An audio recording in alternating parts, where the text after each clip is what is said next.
Hoy en Con las botas puestas vamos a descubrir otra manera de hacer la guerra, porque no todos son batallas a pie de campo, sobre el aire o en el mar, no. Las guerras también se juegan en otros escenarios como el que nos toca hoy, ¿verdad, José Manuel?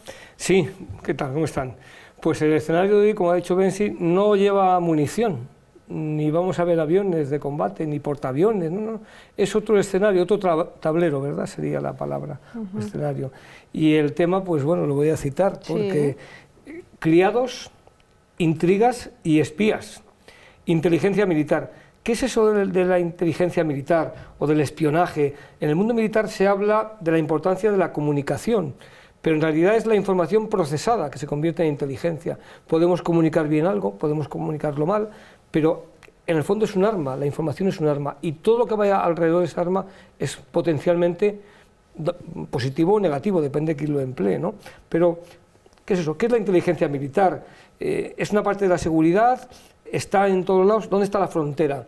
Y ahí, como ha dicho Bensi, pues hay unos lugares que se llaman las embajadas, ¿verdad?, donde suele haber un cúmulo de personas que trabajan, militares o civiles, en pos de esa inteligencia militar, que al final es la inteligencia del Estado, ¿no?, estamos hablando, ¿no? Y eso es un poco lo que vamos a hablar hoy, de criados, espías, inteligencia militar, bueno, y ellos, intrigas. Y ellos no son ni criados ni espías, que sepamos, si lo son no nos lo van a decir. Si lo son no lo van a decir jamás. Y intrigas van a ocupar de la intriga de la película, exacto, nada más. Exacto. Entonces, pues lo presentamos. Con otro está José Luis Estarrona Manzanares. Bienvenido, José Luis. Muchas gracias. Ya ha estado en otros programas y pertenece a Filmoteca de España y está en el departamento de visionado de esa filmoteca, aparte de tener estudios de cine, de cinematografía y de postproducción. Bienvenido. Muchísimas gracias, un placer volver a estar de nuevo con vosotros. Y bueno, puedes decir la verdad, si eres espía puedes mentir y decir que no lo eres, que lo sabremos enseguida. Bueno, yo el tema de criados no quiero avanzar mucho, mejor lo hablaremos en el coloquio, que me parece que vamos a sacar mucho jugo de eso, pero sobre todo el tema de intriga y espías, para poner a todos un poco en conocimiento. Esta película tiene todos los ingredientes para los que amamos realmente el cine, porque es un film, primero, de Joseph Leo Mankiewicz, uno de los grandes. No olvidemos que es el director de Eva al desnudo, de Julio César, entre otras. Después, James Mason, que James Mason es uno de los grandes actores de siempre. Danielle Daguier, que posiblemente sea de las 3 mejores actrices europeas de la historia. Todo conducido con música Bernard Herrmann, no olvidemos, el compositor de Psicosis, Ultimátum a la Tierra. A propósito de Ultimátum a la Tierra, el protagonista... Sí. Lo vemos aquí en esta película, Michael Rennie. Michael Rennie, muy bien. Para empezar, ¿y aún no hemos dicho el título? No hemos dicho el título, pero eso ya me lo deja José Luis. Eso lo va a decir ya, es que tenemos otra persona. Tenemos otra persona. Sí, bueno, ya digo el título porque como ha adelantado, y ahora vamos con José Miguel. Operación Cicerón, del año 1951, de Joseph Leo Mankiewicz. Y ahora sí, José Miguel. Pues José Miguel Seguela Arregui, que sirve en Fuerzas Armadas y lleva la friolera de más de 40 años, que ha estado en unidades operativas, ha sido desactivador de explosivos, la información es un explosivo, decíamos antes entre bambalinas, y actualmente está en el Departamento de Comunicación, concretamente llevando la sección de prensa del gabinete del jefe de Estado Mayor del Ejército de Tierra. Bienvenido, José Miguel. Hola, buenas tardes, encantado. Soy el menos experto en cine, no soy espía, supongo que si lo fuese diría lo mismo. Y yo, por algo de la película, lo que me ha encantado es volver a ver una película en blanco y negro. Qué bien, qué bien. Porque yo creo que hacía 30 años que no veía una película en blanco y negro. Es verdad que tiene su encanto, tiene su encanto, ¿verdad? Una película en blanco y negro me ha gustado. Y lo que sacaremos ahora después. Sí, luego la película da para mucho. Hemos cogido un manual de espionaje rápido de cómo sacar la información, ahora lo aplicaremos después. Porque además vamos a ver ahora a continuación la que dicen muchos expertos que es una de las mejores películas de espías que se ha hecho en la historia. Así que no se la pueden perder. Volvemos en cuanto acabe a charlar sobre muchísimas cosas interesantes, así que no se lo pierdan. Hasta luego.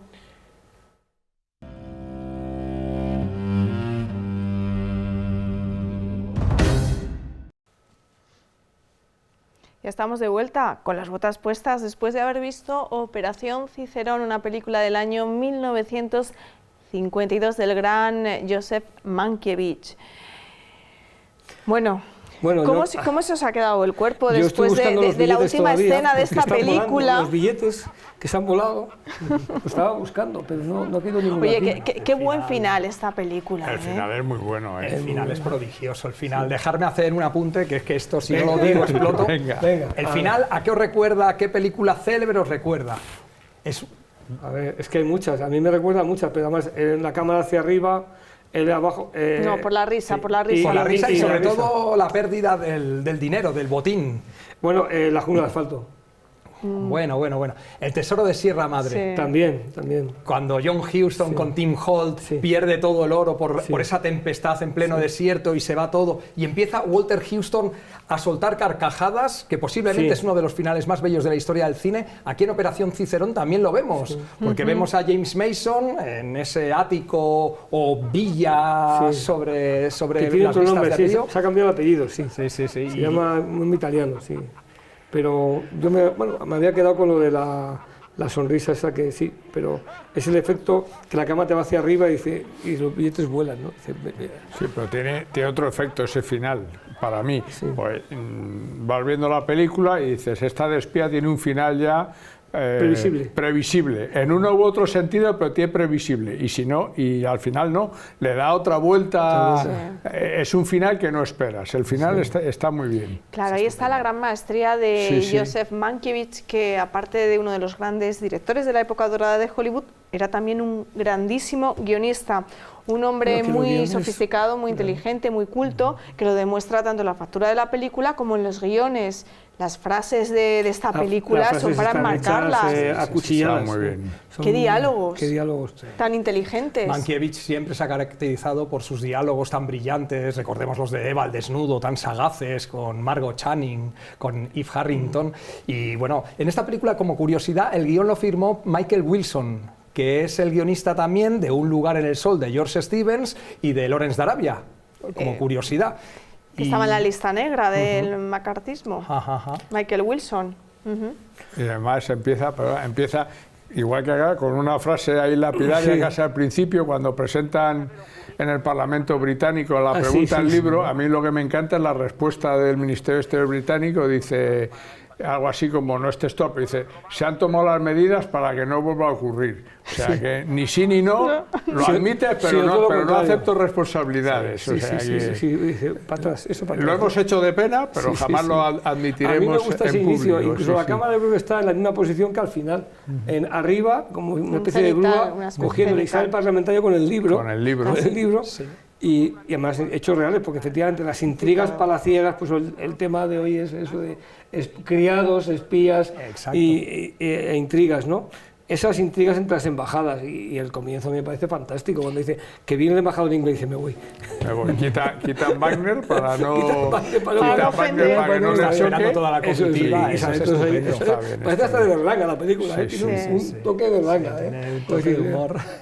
Tenemos que decir que está, bueno, ya lo dice en la película, al inicio está basado en hechos reales, lo que pasa que, claro, aquí Mankiewicz mete muchos elementos que enriquecen la trama, como el personaje de la condesa y bueno, al espía Cicerón, a este señor le hace más culto y más refinado de lo que era yo creo que está el espía en realidad. Como un guante, o sea, ves a James Mason y dices, es Cicerón. Cicerón, James Mason, encantado. O sea, están iguales, o sea, son la misma persona. Hay otros personajes que dicen, no me lo creo, pero es que aquí dices, es que es hierático para unas cosas, es frío para otras, lo de la bombilla, cómo lo cambia, y eso está muy bien reflejado. Porque además... Pues un ayudante de cámara, ¿no? Típico británico, ¿no? Que se desliza sobre la moqueta para que, como si nadie le viese, no pasa desapercibido ahí. Ahora os contaré yo algo de la moqueta. Irónico, lejano, no sé. Si uno se imagina a lo mejor a un lord inglés o... Es decir, no sé, como si estuviera en otro plano.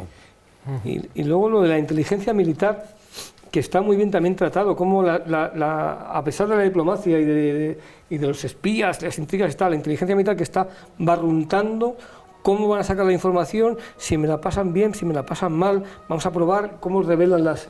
Eso está muy bien hecho para lo poco de diferencia, pues año 52, has dicho. Es el año 52. 52, el libro fue un bestseller, me parece, que creo que fue un bestseller entonces. Han pasado 5 años de que acabó la guerra, y lo están contando. Pero aquí los británicos. Lo increíble de esta historia real es esto que hablas tú de la inteligencia militar, cómo también fallaban, cómo falló todos los mecanismos, por ejemplo, entre los alemanes.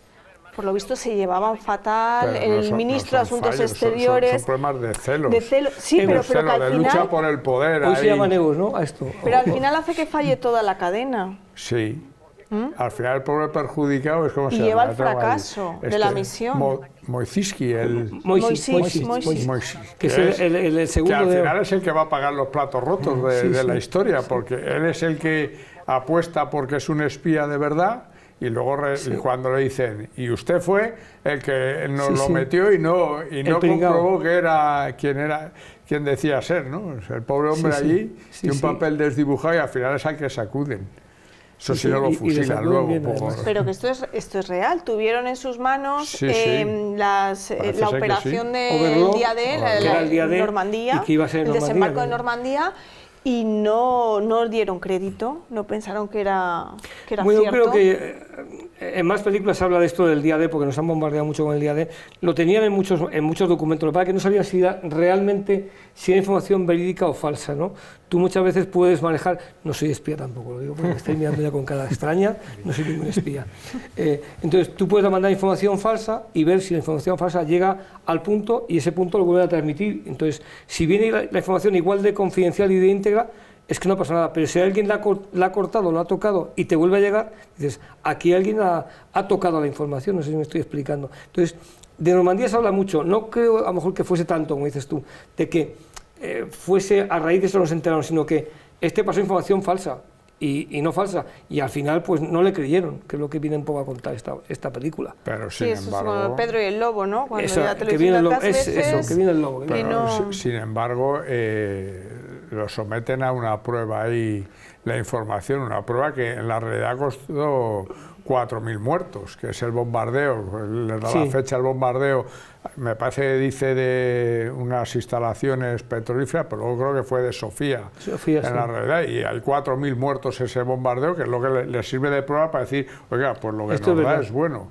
Pero al final pueden los celos entre organismos, entre los departamentos. Entre eso puede ser una lucha por el poder allí. Y de egos, entre el ministro de Asuntos Exteriores, von Ribbentrop, y von Papen, que era el embajador de Alemania en Turquía, que esto es muy interesante, lo de los países neutrales en la Segunda Guerra Mundial como escenario, un escenario más de la guerra, Turquía, España, Suiza, los dos extremos Suecia. De Europa. Los dos países están en los extremos, Suiza me parece que también estaba, España y Suecia también. Y Suecia, pero Noruega no, por ejemplo, y es curioso porque es la parte escandinava, ¿no?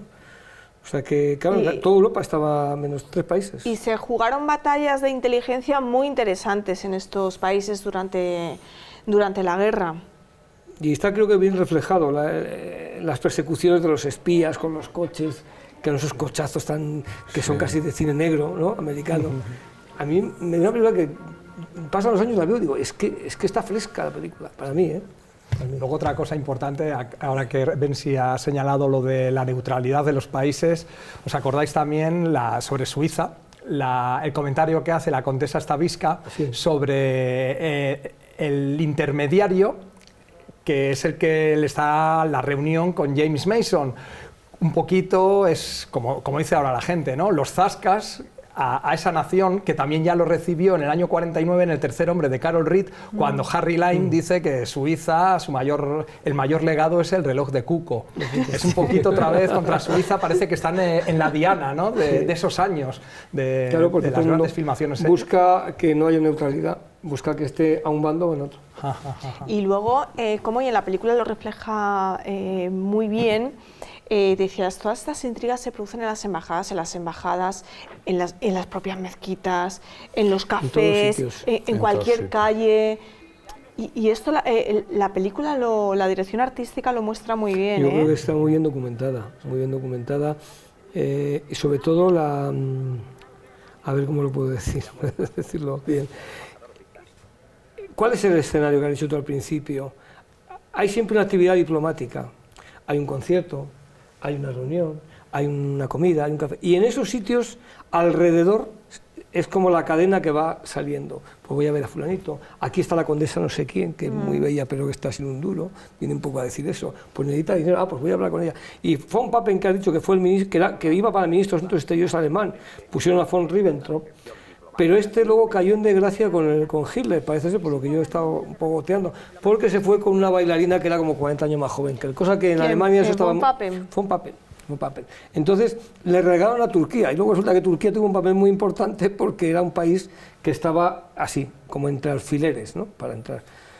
Y bueno, pues a mí me parece que está muy bien trazado ese entresijo de la diplomacia, porque con la rapidez con que los alemanes van captando información, está la rapidez con que los norteamericanos, o en este caso británicos, digo norteamericanos porque el inspector es americano, el actor. Michael Rennie es británico. Hace de británico. Hace de británico. Es del Foreign Office. Sí, es el de contraespionaje británico que tiene que descubrir sí es un norteamericano. No, es británico, es actor. No, es actor británico. Michael Rennie es británico. El actor. El de la Liga Anchura, que sale en Ultimátum a la Tierra. Que sale, además es que le ves y es Ultimátum a la Tierra. Creo que es inspector de hierro. Yo creo que es americano.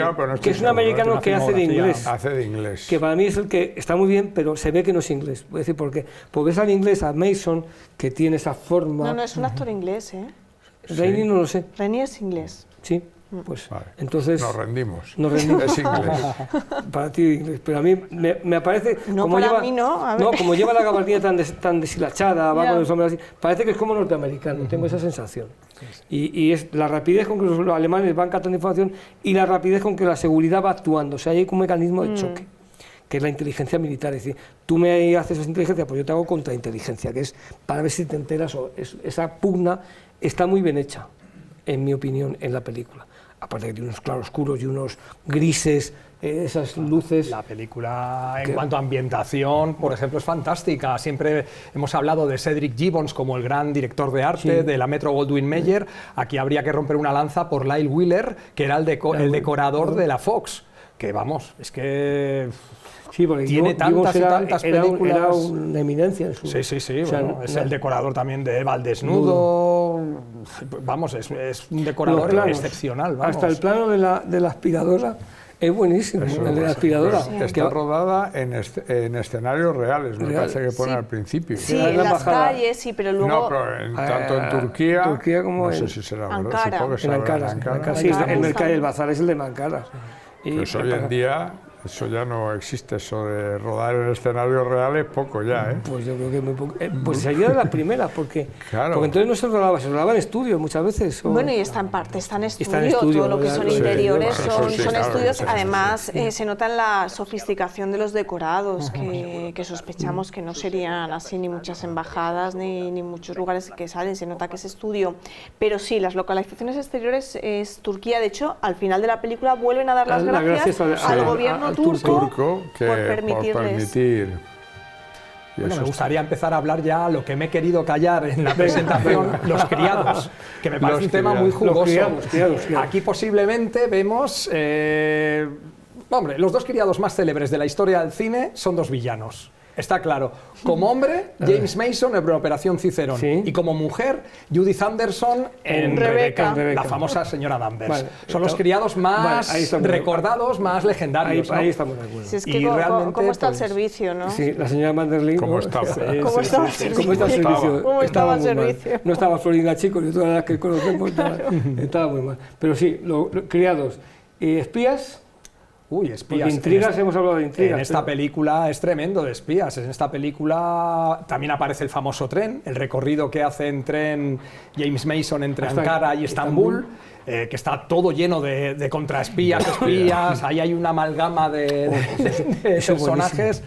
Y es tremendo, o sea, esa persecución. Y luego la parte también, no sé si estaréis de acuerdo conmigo, es una película también muy hitchconiana. Totalmente. También, o sea, es una película...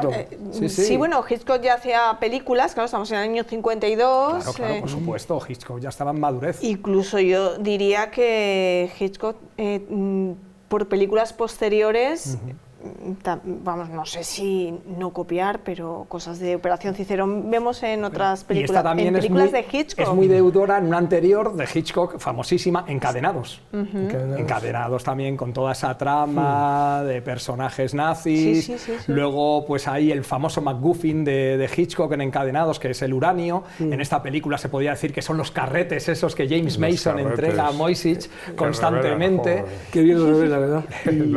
Pero yo sí he leído que toda la persecución que hacen cuando se escapa, cuando quiere llegar al tren, que eso es muy de Hitchcock, de esa secuencia, todo que se todo monta eso justo que está al final, muy... Pero no solo esa, la escena que has dicho de la limpiadora, cuando él está haciendo el último robo, eso es Marnie la ladrona. También luego en Marnie la ladrona vemos una escena muy parecida de suspense total, cuando roba a Marnie la caja a su jefe, la caja fuerte, y la señora que está limpiando por allí casi la descubre y le chapa todo el...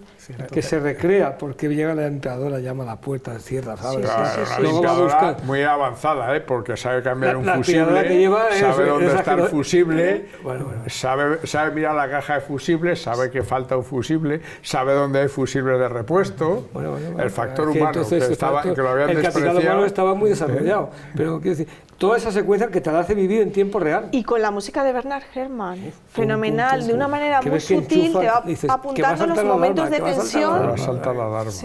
Músico de Hitchcock. Músico también, de Hitchcock. Efectivamente. Vértigo, Psicosis, como hemos señalado Marnie la ladrona. Marnie la ladrona, efectivamente. Y luego hay una cosa que es que James Mason hace aquí de espía, inglés para los alemanes, pero es que un año antes ha rodado El zorro del desierto. O sea, hizo papeles, Rommel, El zorro del desierto, hizo papeles como muy germanófilo, por así decirlo, en muy poco tiempo, ya era un actor británico. Que le veían cara de malo, yo creo. Bueno, aunque Rommel era como medio bueno para los aliados, un alemán bueno.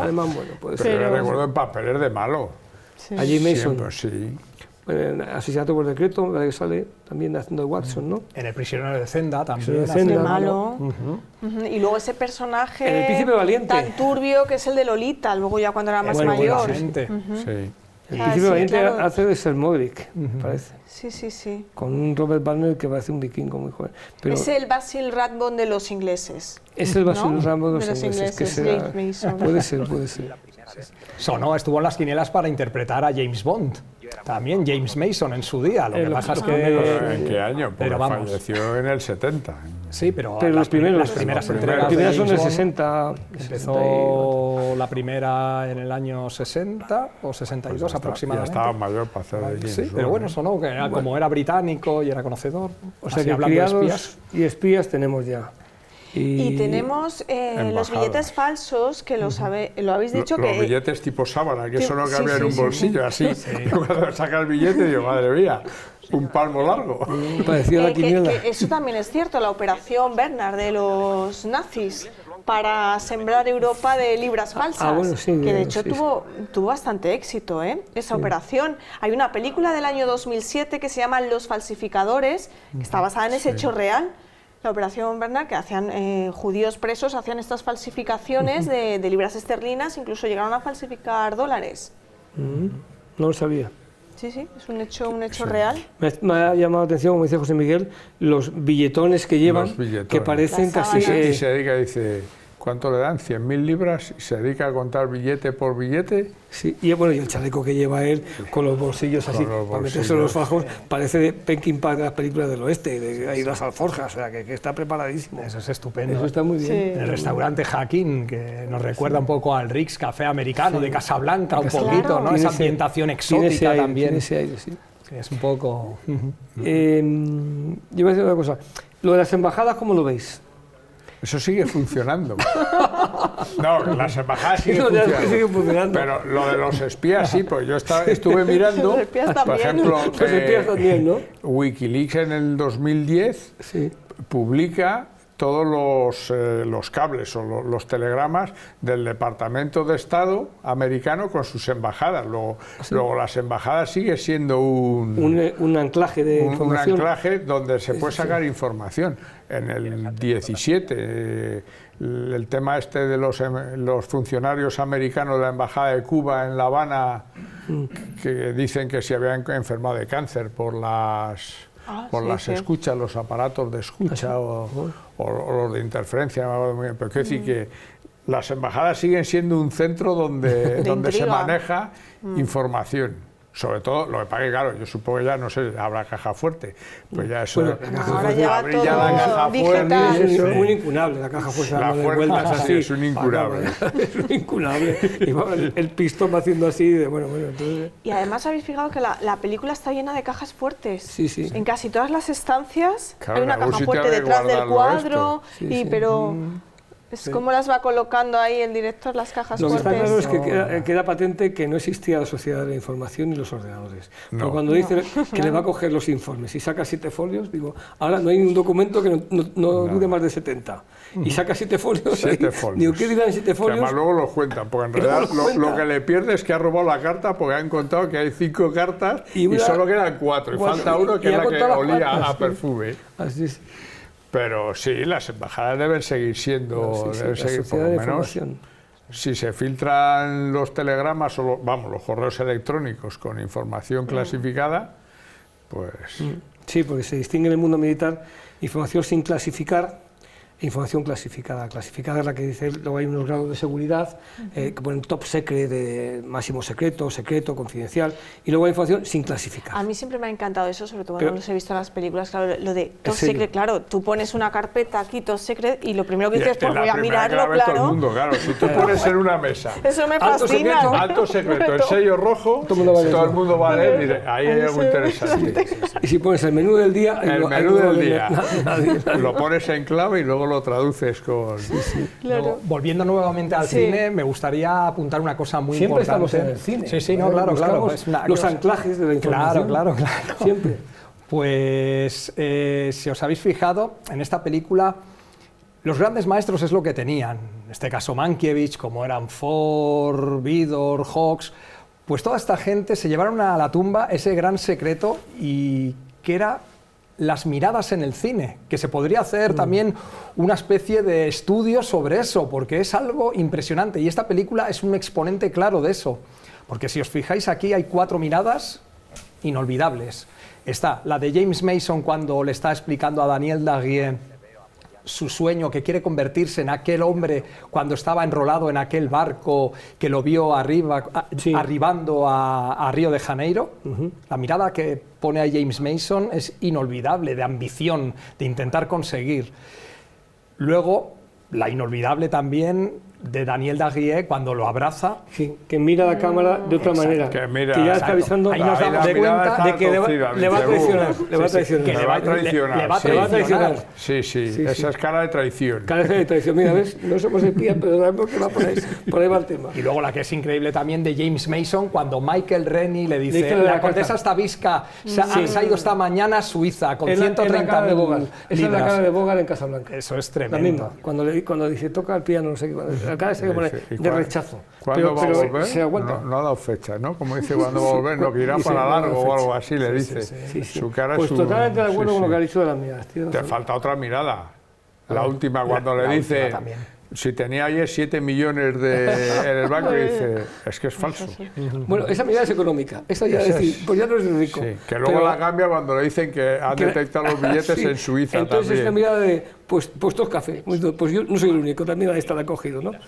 Pero las miradas, sí, yo estoy de acuerdo. Hay que mirar las películas buscando las miradas. Sí. Llegan al alma de las personas. Realmente esos cineastas exprimían lo mejor de cada intérprete. Bueno, claro, el elenco de intérpretes que hay aquí es tremendo, pero vamos, que sabían cómo poder transmitir aún más, pese a la gran maestría de todos, ¿no? Sí. Pero se llamaba James Mason, no le dieron un Oscar. Le dio un Oscar, un Globo de Oro, he visto que le dieron. No sé qué películas hizo después. Pero estuvo nominado, pero al final no se dio ningún Oscar. James Mason hizo muchísimas películas. Pandora y el holandés errante. Con la muerte de los talones. Con la muerte de los talones también de malo. Hace de malo, por eso yo le recuerdo de malo. No he visto tantas, pero yo... Largas la noche de Carol Reed. Maravillosa, estupenda película. Terrorista de Lira. Sí. No murió en el 70, porque la Cruz de Hierro es del 76. Yo creo que murió en el 70, no, la Cruz de Hierro es del 76. Bueno, a lo mejor murió con 70, pero vamos. Con 70 años sería. Sí. Y ahí estaba ya pues más mayor. Claro. Pero no puedo decir una película de él que diga, es su película, de James Mason. Quizá Lolita, ¿no? Lolita es la que más se me acerca. Esta sí, cuando me dicen Operación Cicerón, pienso en James Mason. Porque estaba muy bien, o la de Rommel, por ejemplo, que está también muy bien. Y de Daniel Daguier, ¿qué diríais? Bueno, a mí me parece espectacular. Deliciosa esa mujer, en Madame D, en Operación Cicerón... No me gusta que traicione, lo he dicho antes, no se para ver, pero... Quien roba a un ladrón... Asegura su futuro, porque escribe 2 cartas, la denuncia por Lambo. Claro. Sí. No, hombre, vamos a ver... bromas aparte. Este tipo, claro... Sí. Ese tipo tampoco era un dechado de virtudes. Y buscar su supervivencia. Y eso, volviendo a Criados, marca la diferencia de estatus. Dice, sí, yo ahora te acepto porque eres el que me va a asegurar mi futuro. Bueno, pero me vas a blanquear el dinero, en realidad está blanqueando el dinero. Claro, pero yo no me voy a ir con un criado. Sí. Ya por si tenía dudas, lo remata y dice, ¿cómo que nuestro dinero? La frase también es una película de frases. Tenemos más que suficiente de todos modos. ¿Qué? Tenemos, has dicho. Mi querido señor Anthony, en mi país el dinero de un hombre es solo suyo. Y si la esposa es buena esposa, él le ofrece algo de vez en cuando. De frases, miradas, frases, cuando le dice, ¿cómo que nuestro dinero? Cuando dice, el dinero es del marido y yo le doy a la mujer lo que... Claro, ahí ya si le quedaban dudas de traicionarlo, pues ya... No, a ella le pareció una cuestión de justicia hacia ella misma, claro, porque en el fondo la estaba comprando. Claro. Las frases es Mankiewicz en estado puro. Sí. Claro, o sea, Mankiewicz, si se caracterizó por algo, fue por los diálogos tan mordaces que tenían sus películas. Era muy bueno los guiones de Mankiewicz. Incluso en el western famoso El Día de los Tramposos, con Kirk Douglas y Henry Fonda, hay unos diálogos ahí increíbles. El Día de los Tramposos, sí. Y prácticamente en todo el cine de Mankiewicz el tema de la traición y la ambición está presente. Es que normalmente una lleva a la otra. Normalmente el que traiciona es por ambición. ¿Cuál lleva eso? El que traiciona es por ambición. La ambición te puede llevar a la traición, pero el que traiciona normalmente es por ambición. Bueno, puede haber otros motivos, pero sí, la ambición es un y motivo muy poderoso. Y luego le pones apellido, económica, social... En este caso está claro. Dice, ¿cuáles son sus motivos? Dice, económicos. Meramente económicos. Y luego me encanta lo fariseo o negociante que es como va subiendo el precio de las entregas. El mismo que dice, 20.000 libras, no, 100.000, dice, pero ha subido el precio. Le dice, ha subido. O sea, esa es la ambición económica. Sí, pero se resisten poco a pagar. Claro, estaban pagando en dinero falso. Pues dicen, eso tengo que pedir permiso, pero no se resiste un poco. Pero otra cosa que me llama la atención de la película también es que no está omnipresente, quiero decir, hablamos de guerra, hablamos de ideología, hablamos de partidos políticos, pero no es una cosa que está latente en la película, pero no es lo que es el denominador común. Pero es el denominador común, no es el tema principal. No es el tema principal, es un... Pues digo que está muy bien hilvanada la historia. Hilvanada, la historia está muy bien. A base de miradas, como sobre decía... Todo el final. A mí me gusta y el final es que te queda... Yo soy el que digo final previsto, vaya película. Lo de los trenes que habéis dicho también, cuando sale ese tren de vapor, tiene hasta pintoresco ver un tren que ya no se ven, claro, que echen vapor, lógicamente. Y digo, los trenes eran así. Y los pescantes pescantes se llama la palabra, que subía la gente al pescante y directamente, o sea, que el tren está saliendo y tú ya. Y eso, qué bien lo ha aprovechado el cine para las escenas de suspense, de despedidas, los trenes, de amor, la subida, y de amor también, y los asesinatos. Y los asesinatos. No sé, sí. Claro, pues eran los coches cama, nocturnos, que ibas a París en coche cama, te acostabas en Chamartín y despertabas en París, con el famoso cambio de ejes en la frontera. Pero... La frontera, el ancho de vía, que dice, es que hay un ancho de vía español que es diferente al europeo o al francés, entonces los trenes al llegar ahí, cambiaban. Los ejes se abrían y se adaptaban a eso es lo que llama la tecnología del talgo, Eso ahora es automático, pero antes había que levantar el tren y cambiabas. Y qué mejor lugar donde James Mason lee la carta que la lee postrera en el tren. Y la ventanilla es de Hitchcock, la ventanilla es de Hitchcock. El tren como va abandonando, como ella la ha abandonado a él, ¿no? Es un poco esa metáfora visual que emplea muy bien Mankiewicz. Ahora hay que volver a ver la película con tus comentarios, hay que tomar nota y volvemos a ver la película para... No, hay cosas que si no te sale fijas. Otra película después, lo que hablamos, sale otra película. Por ejemplo, Las miradas, yo sí que es verdad que me fijo a veces si un actor me convence o una actriz de lo que está haciendo o diciendo. Y la mirada de él es que es la del mayordomo británico con esas flemas, sí, le pongo el batín, las zapatillas, no sé qué, y nadie piensa que vaya a ser el espía. Que es el buen espía, es el que nadie piensa que lo puede ser. Salvo Michael Rennie, que yo creo que desde el primer momento lo capta un poquito. Yo creo que sospecha desde el principio. Yo creo que al principio el mayordomo o el ayudante de cámara es invisible. No ni en la lista. Es lo que decía José Manuel de Criados, es un ser invisible. Invisible. O sea, está ahí. Todo el mundo sabe que está ahí, pero nadie le tiene en cuenta. Pasa hasta que llega un momento que dicen, al final hay que abrir la lista un poco más. Hay que abrir la lista. Entonces, a ver, pues aquí también está pone la lista. Claro, y el personaje real en el que se basa esta película, pues más todavía, porque además era un señor albanés que hablaba muy mal inglés, entonces pues nadie sospechaba que este señor pudiera robar solo tenía que hacer fotos, no hablar. Informes tan comprometidos. Murió arruinado. El protagonista real de la historia murió arruinado porque demanda al Estado alemán por pagarle con dinero falso. Le demanda dos veces. La primera vez porque quiere que le paguen los servicios prestados, como espía, entiendo, y pierde el juicio. ¿Y tiene que pagar los costes? Supongo. Claro. Y la segunda vez porque le han pagado con dinero falso, o sea, supongo que por estafa, y también vuelve a perder el juicio, y entonces creo que murió arruinado el hombre.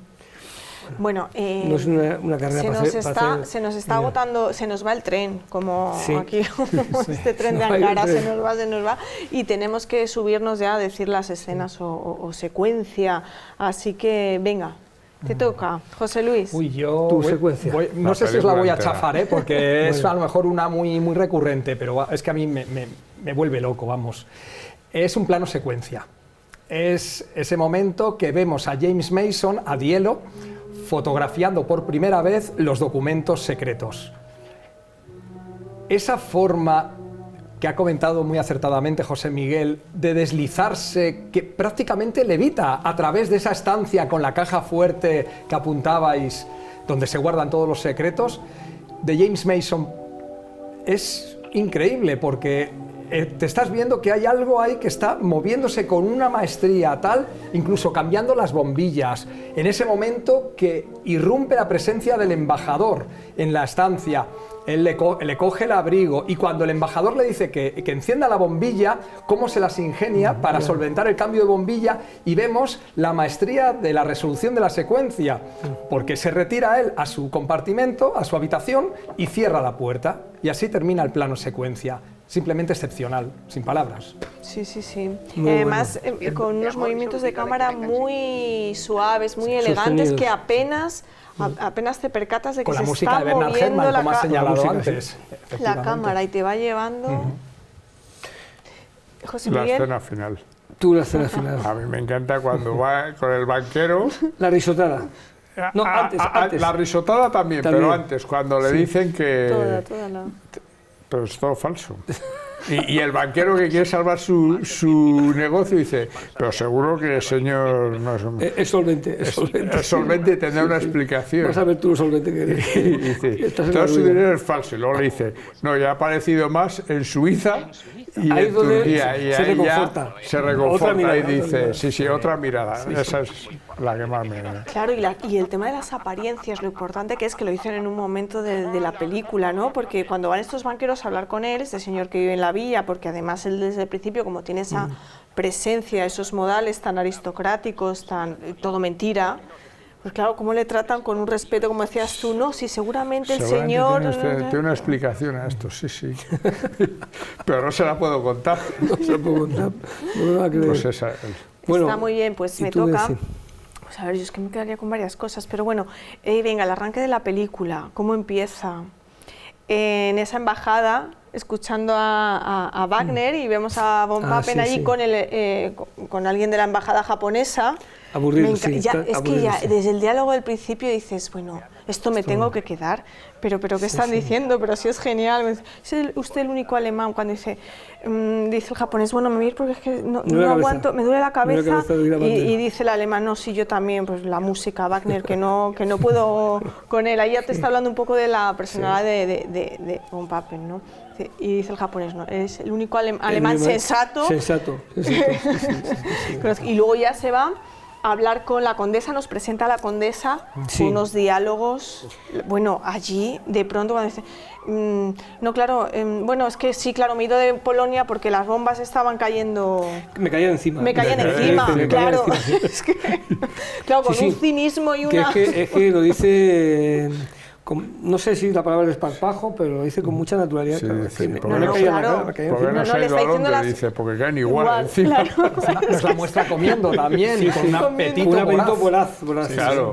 El hambre está reflejado también aquí. Es genial. Por cierto, Von Papen, que lo juzgaron en Nuremberg, y se libró porque el que luego sería el Papa Juan XXIII testificó a su favor, diciendo que precisamente cuando estaban en Turquía, como embajador en Turquía, le había ayudado a salvar a muchos judíos, Von Papen, que era católico, y se libró por los pelos, porque por los pelos, fue, vamos, el que luego fue Juan XXIII. No sabía.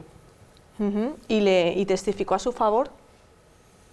Y todo esto pasó en Turquía, en el escenario que estamos neutral, un país neutral, que viendo. Es ese sitio donde se cuecen las cosas. Bueno, pues a mí me gusta, lo habéis un poco dicho por aquí antes, hay una secuencia que me gusta mucho, que es la de la bombilla, no esta, sino cualquiera de esas, sobre todo cuando le suena la campanilla, esa sensación de estrés que produce, que digo, que te pillan, y la de la aspiradora, que no, o sea, hay una secuencia doble, y luego cómo resuelve él.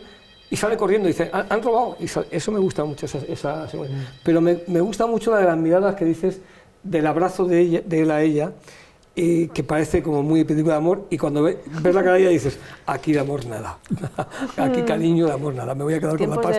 En tiempos de guerra. O de no guerra. De no guerra, dice, yo me quedo con la pasta. Pero sobre todo la expresión de ella, que es una actriz muy desconocida, porque luego no hizo grandes películas. Bueno, tiene Madame D, luego Jacques Demy la recuperó para Las señoritas de Rochefort también, y bueno, pero es una actriz extraordinaria. En Francia era toda una eminencia, y murió con 100 años esta mujer. 100 años. 100 años. Pero la expresión de ella está muy bien hecha. Como dice, me lo quedo todo. O sea, viene a decir eso. Lo tienes claro. O lo tienes claro, sí. Y eso es una mirada, porque eso es una interpretación. Me quedo con eso. Bueno, y aquí tenemos que terminar, pero me gustaría apuntar eso de que el cine es también premonitorio, nos avanza cosas. ¿No os habéis fijado en el detalle de los calcetines del agente secreto alemán que tiene? Eso no me he fijado.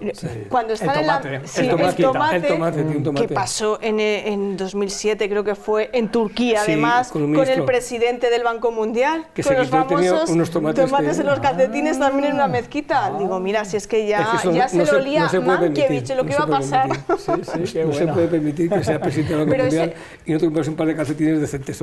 Pero se la ha podido romper por el camino, pobre hombre. Pero eso es buenísimo, ese plano.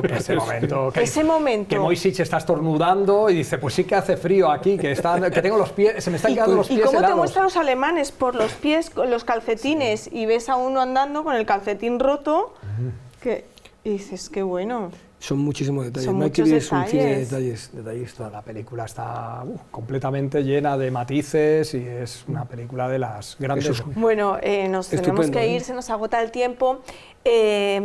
Alguna película más de espías veremos, porque son fundamentales dentro del cine bélico. ¿Qué haríamos sin los espías?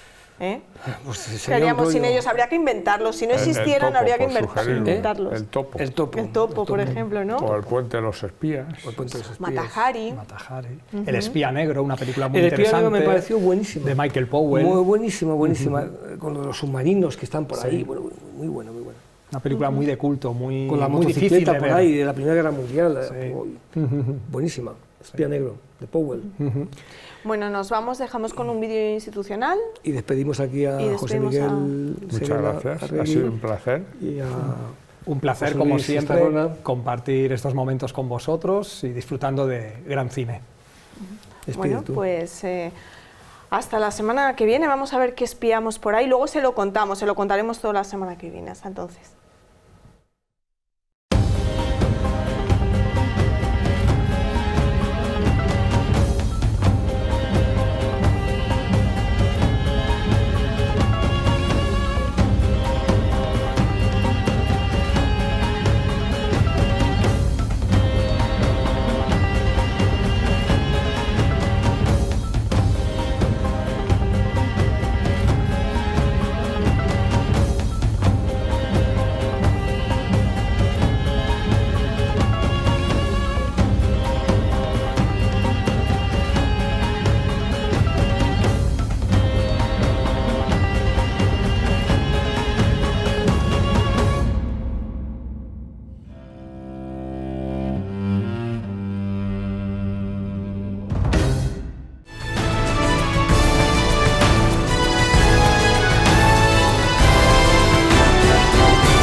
¡No le oye! ¡Uno!